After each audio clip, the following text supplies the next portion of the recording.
उपासक अपने आराध्य देव का दृढ़ भरोसा, ये अहंकार से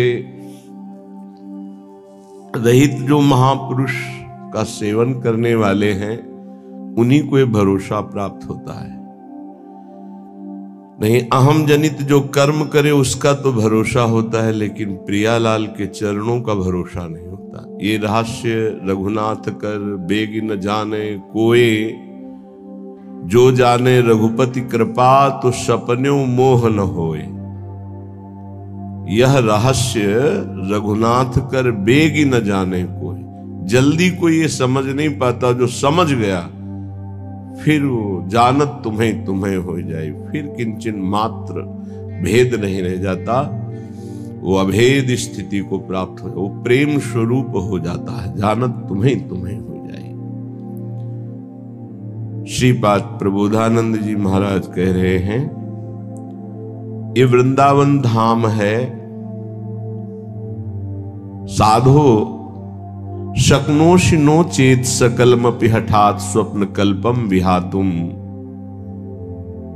तर्हि त्वं ध्याय वृंदावन मनुषं अथोपास्य वृंदावनेशौ, तन्नामान्येव नित्यं जप सतत मथो तत्कथां संसृणुष्व, श्रीमद् वृंदावन स्थानथ परिचर भो भोजनाच्छादनाद्यैः।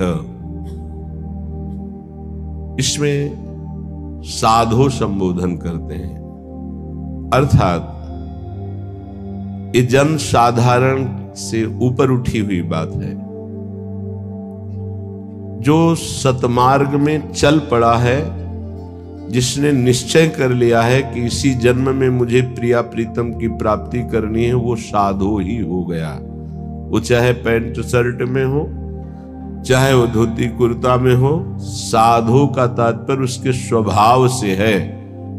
बाहरी वेश से केवल साधु नहीं माना जाता। वेश के साथ आचरण नहीं है तो वेश तो कालनेमि ने भी रख लिया था। वेश तो बहुत से कत्ल करके भी रख लेते हैं। वेश तो बहुत से चोर और ठग भी रख लेते हैं। वेश रखने में कितने मिनट लगता है? थोड़ी देर के लिए वेश रखा, फिर संसारिक वेशभूषा में फिर ऐसे विचरण कर रहे। कई ऐसे प्रसंग पाए गए। वेश का खास महत्व आचरण से है। यदि आचरण नहीं तो वेश का कोई खास महत्व नहीं है। साधो सकनोषि नो चेत सकलमपि हठात स्वप्न कल्पम विहातुम। अय साधो, अय उपासक, तू इतना बात समझ ले कि जितना तू इस संसार का वैभव सुख देख रहा है, एक स्वप्न है, स्वाप्निक है, काल्पनिक है, सत्य नहीं है। हे साधो, सकनोषि नो चेत सकलमपि हठात स्वप्न कल्पम विहातुम। यदि तुम मेरी बात मान सको और ऐसा कर सको, क्या ये जितनी भी भोग सामग्री, जितने भी भोग प्रक्रियाएं, जितना भी वैभव, ये एक स्वाप्निक है। श्रीपाद जो कह रहे हैं वो भगवान शंकर पहले ही बोले, उमा कहूं मैं अनुभव अपना, सत हरि भजन जगत सब सपना। बड़े बड़े महापुरुषों ने कहा, ब्रह्म स्तंभ पर्यंतम सर्वम मायामयम जगत सत्यम सत्यम पुनः सत्यम हरेर नामैव केवलम। भगवान नाम केवल सत्य और सब झूठा है। ये जो आज दिखाई दे रहा है कल नहीं रहेगा, जो कल नहीं था वहां आज कुछ और दिखाई दे रहा है। बड़ा विचित्र माया का खेल है, ये काल्पनिक है, स्वाप्निक है। तर्हि तुम ध्याय, तुम ध्यान करो। किसका? बोले वृंदावन मनुष्यम अथो उपास्य, जो वृंदावन में रात दिन जिनकी उपासना होती है, श्यामा श्याम, इनका तुम ध्यान करो। इस संसार का चिंतन मत करो, ये काल्पनिक है, ये स्वाप्निक है, ये नष्ट होने वाला है। बोले बहुत कठिन है प्रिया प्रीतम का चिंतन करना, श्यामा श्याम का चिंतन करना। तो बोले वृंदावनेशौ, वृंदावन आ जाओ, यहां आध्यात्मिक पावर तुम्हारे हृदय में जागृत होगा। बहुत बड़ी सामर्थ्य है धाम की। तुम्हें सत्संग मिलेगा, जब भगवान विशेष कृपालु होते हैं तब सत्संग में भेजते हैं। कोई कोई कृपा की अवहेलना करके सत्संग से लाभ नहीं ले पाते हैं। कोई बिरले होते हैं जो सत्संग रूपी अमृत का पान करते हैं। क्या सत्संग रूपी अमृत से मिलता है? बोले तन नाम आन्य व नित्यम जप, अन्य नहीं, तन नाम। तन नाम श्यामा श्याम का, जहां कहा तरही तुम ध्याये, श्यामा श्याम का ध्यान करो। कौन? वृंदावन मनुष्यम अथो उपास्य। वृंदावन में रात दिन जो उपास्य देव हैं, जिनकी उपासना होती, तरही तुम ध्याये, उनका ध्यान करो, श्यामा श्याम का। बोले बड़ा कठिन है, कैसे ध्यान करूं? तो बोले वृंदावनेशौ, आओ वृंदावन, और वृंदावन में रसिकों का संग करो तो तन नामान्येव, तुम्हारे हृदय में अन्य भाव हट करके नाम में प्रीति होने लगेगी। तन नाम राधा राधा, राधा वल्लभ श्री हरिवंश, राधा वल्लभ श्री हरिवंश। नित्यम जप, नित्य जप, तो तुझे दिखाई देने लगेगा कि संसार स्वाप्निक है। सतत मथो तत्कथाम संसृणुस्व, तू निरंतर सत्संग सुन, भगवत चर्चा सुन। इसका बहुत बड़ा प्रभाव पड़ता है। बड़े बड़े चोर भगवत प्राप्त हो गए, हिंसक भगवत प्राप्त हो गए सत्संग से। सतत मथो तत्कथाम संसृणुस्व, देखो भगवान की विशुद्ध कृपा का फल आप अपने ऊपर। आप यहां 2 बजे से 2:30 बजे से 3 बजे से ऐसे तैयार होकर पंक्ति में खड़े रहते हैं। जो सत्संग सुनने के रसिक जन हैं, 4:15 बजे से सत्संग प्रारंभ हो जाता है। आप लोग यहां आकर के केवल वो वार्ता ही तो सुनते हैं ना, लौकिक वस्तु तो कोई नहीं मिलती कि बाद में प्रसाद मिलेगा। ये है भगवान की विशुद्ध कृपा कि आप अपनी नींद का त्याग करके, आराम का त्याग करके, शरीर सुख का त्याग करके भगवत सुख के लोलुप होकर सत्संग में बैठे। ये केवल भगवत कृपा है, केवल भगवत कृपा। बिनु सत्संग विवेक न हुई, और राम कृपा बिनु सुलभ न सोई। भगवान की कृपा से ये सुलभ। कितने सत्संग में सुन रहे हैं, कितने भारतवासी हैं, कितने हैं? विचार करो, 140 करोड़ कितने लोग सुन रहे हैं, या कितने यूट्यूब से सुनेंगे, उनमें से कितने पकड़ेंगे? भगवत कृपा पात्र ही सुन पाएंगे। सतत मथो तत्कथाम संसृणुस्व, भगवत प्रेमी महात्माओं के मुख से भगवत चर्चा सुनो, प्रिया प्रीतम का नाम जप करो। और बहुत जोर की बात कर रहे हैं, अगर नाम में प्रीति नहीं हो रही, भगवत चर्चा सुनने में प्रीति नहीं हो रही, तरही तुम ध्याये वृंदावन। रात दिन जिनकी उपासना कर रहे हैं रसिक जन, उन प्रिया प्रीतम का ध्यान नहीं हो रहा, तो फिर कह रहे श्रीमद वृंदावन स्थानत परिचर भो भोजना छादनाद्यैः वस्तु कोटि गुणम श्रुतम सकृतम वासो नवासादिभिर। तुम्हें एक उपाय बता रहे हैं जिससे तुम्हें जल्दी लाभ मिल जाएगा, कि जो वृंदावन वास कर रहे हैं भगवत प्रेमी जन, आप उनकी सहायता कर दो, परिचर्या कर दो। भोजनाच्छादन दी, उनके जल की व्यवस्था, भोजन की व्यवस्था, वस्त्र की व्यवस्था, वास की व्यवस्था। वस्तु कोटि गुणम श्रुतम सुकृतम वासो नवासादिभिर। वस्त्र है, अन्न है, जल है, व्यवस्था उनके रहने की। तो बोले जो ऐसा करता है तो अन्य जगह से करोड़ गुना बढ़कर उसको यहां लाभ मिलता है। वस्तु कोटि गुणम श्रुतम सुकृतम, सुकृतम माने होता पुण्य।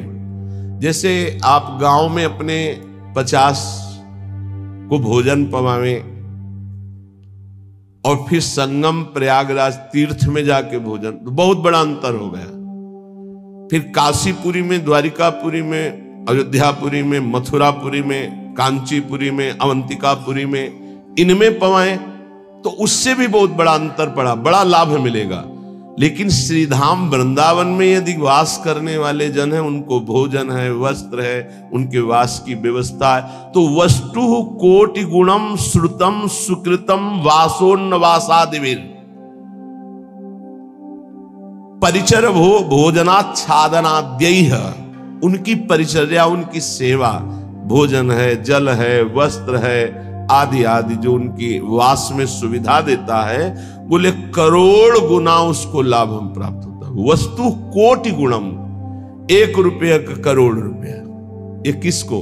जो अपनी वस्तु दान करता है। दूसरी बात, जो ये मान के कि प्रिया प्रीतम प्रभु की दी हुई वस्तु प्रभु के जनों में लग रही, तो उसे भगवत प्रेम प्राप्त होता है, उसकी नाम में रुचि हो जाएगी, उसकी प्रिया प्रीतम के ध्यान में रुचि हो जाएगी, उसकी भगवत चर्चा सुनने में रुचि हो जाएगी। वस्तु वही दी, फल 2 हो गए।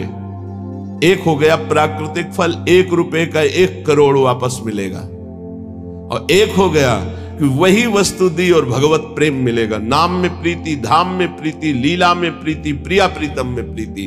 पर एक अपना मान करके अर्पित करता है कि ये मेरी संपत्ति मैं दान कर रहा हूं, तो उसे करोड़ गुना बढ़कर मिलेगा। और एक तो दियम वस्तु गोविंदम तुभ्यमेव समर्पये, हे प्रभु आपकी दी हुई वस्तु आपको समर्पित कर रहा हूं, इससे उसे भगवत आराधना में रुचि प्रकट हो जाएगी, जो अत्यंत दुर्लभ बात है।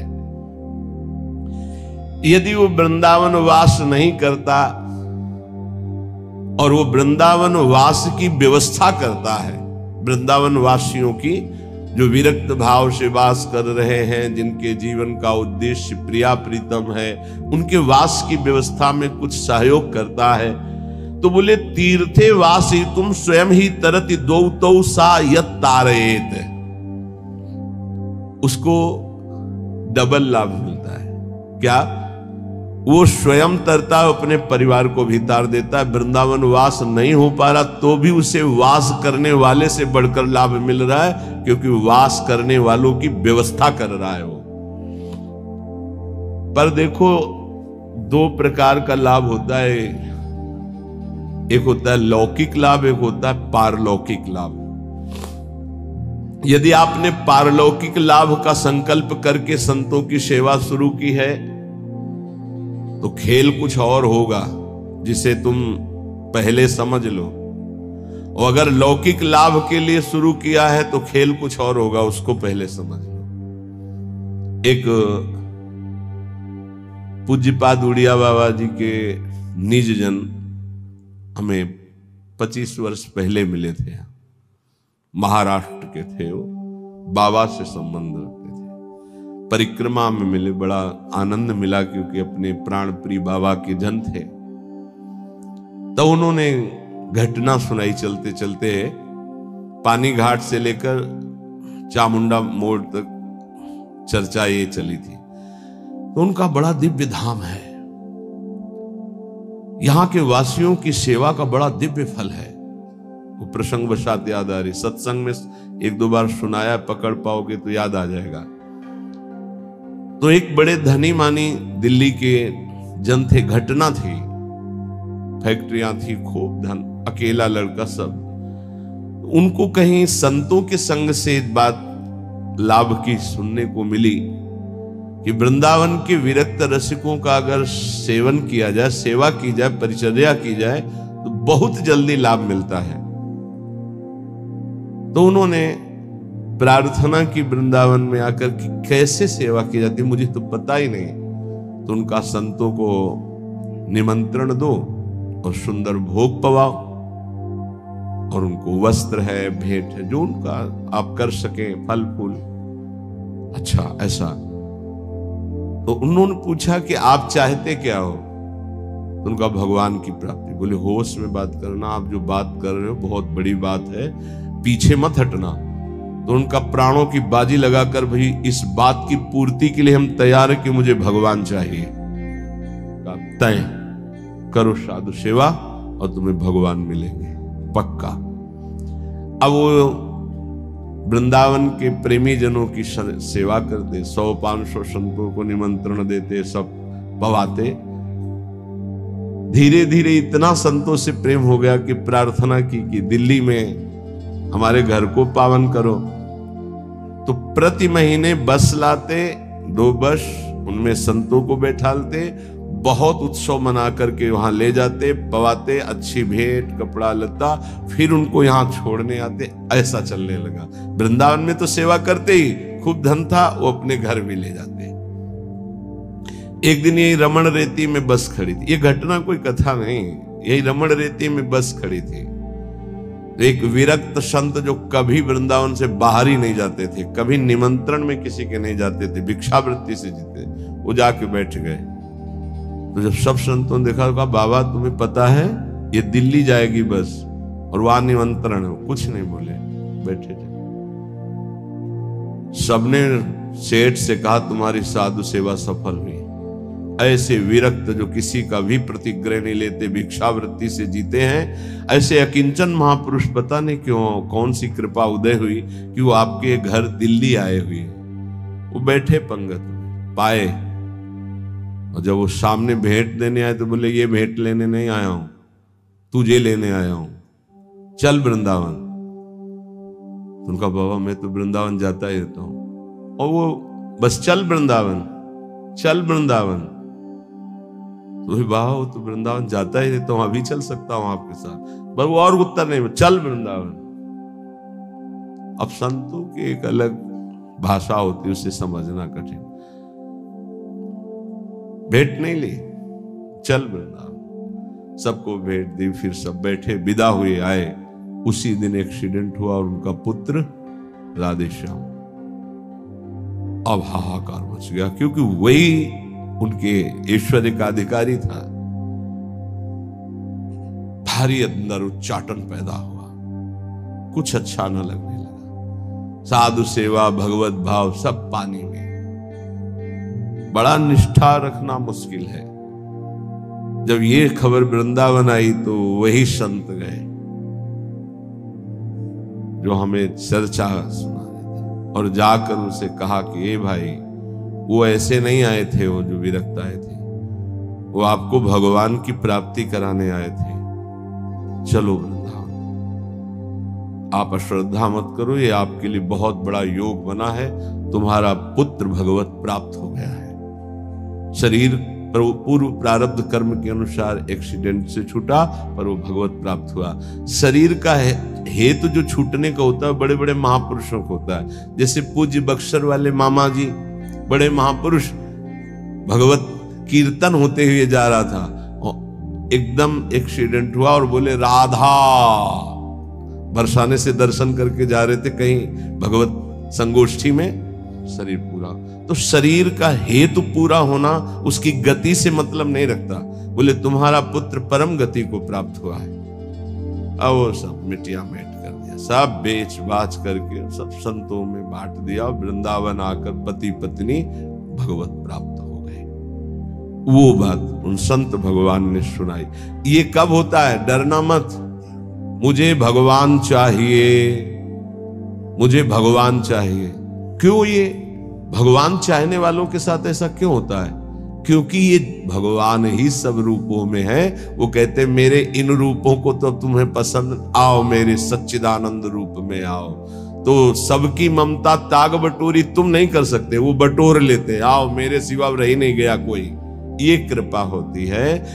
हे युधिष्ठिर, जिस पर मैं कृपा करता हूं उसका सबसे पहले प्रियजनों से वियोग कराता हूं और धन का अपहरण कर लेता हूं, और किसी का भी किसी योग्य न रखकर, किसी काम लायक न रखकर उसे ऐसा कर देता हूं कि सिर्फ मेरा ही भरोसा, मेरा ही आश्रय। तो एक शब्द में कहा, उसका सर्वनाश कर देता हूं। आओ होली खेलो। सर्वनाश की होली खेलना हो तो श्री कृष्ण से प्यार करना। डर गए ना? डरना मत। सर्वनाश का मतलब है तुम्हारी मृत्यु का नाश, तुम्हारे काम, क्रोध, लोभ, मोह, मद, मत्सर, हर विकार का नाश। और सच्चिदानंद स्थिति में ऐसा नहीं है कि सबके धन का अपहरण कर ले। अम्बरीश जी चक्रवर्ती सम्राट, दशरथ जी चक्रवर्ती सम्राट, वृषभानु जी, नंद बाबा, बड़े बड़े महाभागवती हैं जिनके आंगन में भगवान घुटने के बल खेल रहे। कभी कभी भक्तों की अनेक जन्मों के संस्कार को भस्म करते हुए माया समेट लेते हैं। यही माया है, मैं और मोर तोर तय माया। तो यहां कह रहे हैं जो अपनी वस्तु मानकर दान करता है उसे करोड़ गुना बढ़, ये अच्छा लगता है, ये अच्छा लगता है। एक देव करोड़ भंजाओ, और दूसरा है आपकी वस्तु आपको समर्पित, वो सीधे आपको प्राप्त करेगा प्रभु को, अनंत काल तक के लिए महान वैभव संपन्न सुख संपन्न प्रभु के समीप। जो हमारे प्रीतम है, जिनके हम अंश है, वास्तविक जो हमारे संबंधी है, ये तो सब संबंध का नाटक है, वास्तविक सत्य संबंध हमारा प्रभु से है। तो श्रीपाद कह बहुत सुंदर उपाय बता रहे, साधु सकनोषि, यदि तुम ऐसा कर सको, संपूर्ण संसार स्वाप्निक है, इसका त्याग कर प्रिया प्रीतम का ध्यान करो। बोले बड़ा कठिन, कैसे करूं? बोले आओ वृंदावन रसिकों का संग करो, तन नाम जप, उनका नाम जप करो, नाम कीर्तन करो, लीला कथा सुनो, तुम्हारी प्रीति हो जाएगी प्रिया प्रीतम में। बोले बहुत कठिन है, इसमें भी मन नहीं लगता। तो फिर ऐसा करो, जो वृंदावन वासी विरक्त जन, उनको भोजन कराओ, उनके वस्त्र की व्यवस्था करो, उनके वास की व्यवस्था करो, उनके वास की सुविधा दो। वस्तु कोटि गुणम श्रुतम सुकृतम वासोन्न वासादि भी, वस्त्र और वास आदि की व्यवस्था, भोजन भोजनाच्छादन की व्यवस्था। तो बोले वास ही तू स्वयं ही तरते, वो स्वयं तर जाएगा। और दो तवस यत तारेत, और दो को तार देगा, आगे की पीढ़ी और पीछे की पीढ़ी, उनको भी तार देगा। प्रेमानंद रसात्म धामनि परे वृंदावने वासको, त्वाश्चर्याम वृषभानुजा प्रीरतिम प्राप्नोत्यनायासतः, अनायास उसे प्रिया प्रीतम के चरणों में प्रीति प्राप्त हो जाएगी, जो वृंदावन वासियों से प्रीति करते हैं। पूज्य श्री मथुरा दास जी के वचन, बहुत बड़े महापुरुष थे, वो कहते थे कि ए जी हम तुमको एक गुप्त बात बताएं, तुम किसी वृंदावन वासी से ऐसा प्रेम कर लो कि वो तुम्हारी याद करे, वो भगत नहीं आया, बस जान लो कि प्रिया प्रीतम जरूर तुम पर रीझ जाएंगे, कोई यहां का वासी तुम्हारी याद कर ले। अब ऐसे नहीं कि हमारी याद कर लेना, ऐसे आचरण करो कि वो तुम्हारी याद करे, ऐसी प्रियता बढ़ाओ कि वो तुम्हें अपना कहे। अच्छा, बहुत दिनों बाद आप दर्शन दिए, कई बार याद आया, आपकी स्मृति आई, अहो भाग्य, धाम में बैठकर भजन करने वाले आपकी याद करें। ये पूज्य मथुरा दास जी कहते थे, तुम ऐसा अपनापन करो किसी वृंदावन वासी रसिक से कि वो तुम्हारी एकांत में सेवा का स्मरण करके याद करे, तुम्हारे आचरण, तुम्हारा स्वभाव, तुम्हारी भजन पद्धति, तुम्हारा अपनापन, वो एकांत में तुम्हें याद करे। तो कह रहे प्रेमानंद रसात्म धामन परे वृंदावने वासकस्त्वाश्चर्याम वृषभानुजा प्रिय रतिम, आश्चर्य की बात, प्रियाजू के चरणों में प्रेम प्राप्त हो जाएगा इन वृंदावन वासियों की सेवा से। और कहते प्राप्नोत्य अनायासता, इसके लिए तुम्हें कोई साधना नहीं करनी पड़ेगी, अनायास प्रेम की प्राप्ति हो जाएगी। निष्किंचनान कृष्ण रसे निमग्नान महानिरीहान जनसंग भीतान। पर सेवा जो निष्किंचन है, अकिंचन महापुरुष, जो प्रियालाल के अनुराग में रंगे हुए हैं, उन्हीं को निष्किंचन कहा गया है, प्रियालाल के सिवा जिनका कोई नहीं है। ऐसे कृष्ण रसे निमग्नान, जो प्रिया प्रीतम के प्रेम रस में निमग्न है, ऐसे की सेवा से प्रिया प्रीतम का प्रेम रस प्राप्त होता है। ध्यान रखो, छल कपट का भी बहुत राज्य है। यही पास में ही राजा था कंस, कहीं दूर नहीं था। तो अगर कृष्ण की नगरी है तो पास में कंस की भी नगरी है, उसका भी प्रभाव होता। जैसे आपने 100 रुपया दिया और उस 100 रुपये का किसी ने मदिरा पान किया, जिसको दिया, अब वो आपके सुकृत नष्ट हो जाएंगे। बहुत धन देने के लिए पात्रता की अत्यंत आवश्यकता है, बिना पात्र के धन मत दीजिएगा। भोजन के लिए पात्र और वस्त्र के लिए, इसके लिए नहीं सोचना। जैसे कोई ठंडी में कांप रहा है तो पात्रता नहीं देख रही, भोजन भूखा है उस पवा दो, पात्रता नहीं देखनी। हमारे सामने भोजन पाओ बैठ के, हम तुम्हें जितना पाओगे पवा देंगे। सर्दी है, ये लोग कपड़े ओढ़ लो, ठीक है। लेकिन जब रुपया देने की बात आवे तो बहुत होश में देना चाहिए कि उस रुपये का क्या करेगा। निष्किंचना नाम कृष्ण रसे निमग्नान, बहुत छल है।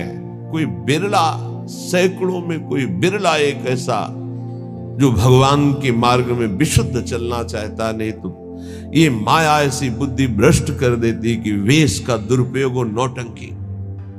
अगर हम ऐसे को अर्थ देते हैं, ऐसी की व्यवस्था करते हैं, तो हम भी पाप के भागी होते। इसलिए पात्र देख करके, ऐसा नहीं कि मनमानी, पात्र देख करके। भगवान के निज जनों के द्वारा कभी अभद्र व्यवहार नहीं हो सकता, ये बिल्कुल दिमाग में लिख लो।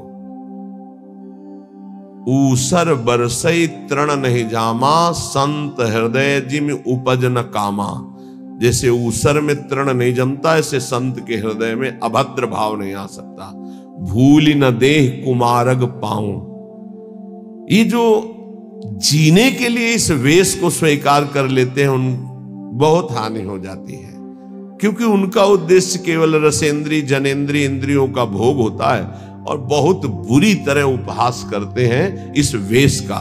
इसलिए यहां जहां सेवा की बात आई है, वहां एक शब्द और आ गया है, निष्किंचना नाम कृष्ण रसे निमग्नान। जो अकिंचन है, जिनका प्रिया प्रीतम के सिवा और कोई लक्ष्य ही नहीं है, श्री कृष्ण रसे निमग्नान, जो श्रृंगार रस महामाधुर्य रस वृंदावन का उसमें मगन है, ऐसों की सेवा बहुत सोच समझ के। ऐसा कहीं तुम्हारा कदम ना हो कि इस वेश से ही घृणा हो जाए, क्योंकि बहुत विचित्र खेल है। यहां समझ पाना बड़ा मुश्किल, बड़े बड़े धोखे में हो जाते हैं।